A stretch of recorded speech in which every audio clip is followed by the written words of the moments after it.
Inilah pembagian 9 bahan pokok di kantor Desa Cikeas, Kecamatan Sukaraja, Kabupaten Bogor. Bantuan yang berisi beras, telur, tempe, ayam, dan lain-lain ini merupakan bantuan langsung dari Kemensos.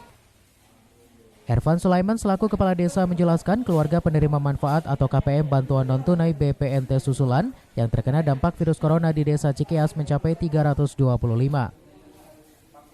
Untuk pendistribusian BPNT ini diberikan kepada KPM dengan cara sekaligus tidak dilaksanakan secara bertahap. Adapun detail bantuan yang diterima KPM yakni beras 30 kg, telur 3 kg, maupun sayur yang berupa kacang dan juga buah. Ervan berharap bantuan sekaligus untuk 3 bulan ini diharapkan mampu mengurangi sedikit beban masyarakat di tengah pandemi COVID-19. Di desa kami kondusif, tidak ada kegaduhan dari warga masyarakat di bawah, alhamdulillah.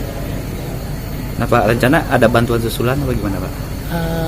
Sementara belum ada, hanya mengenakan bantuan-bantuan yang sudah ada saja, yang memang ada yang tinggal 1 kali lagi atau 2 kali lagi untuk 3 bulan.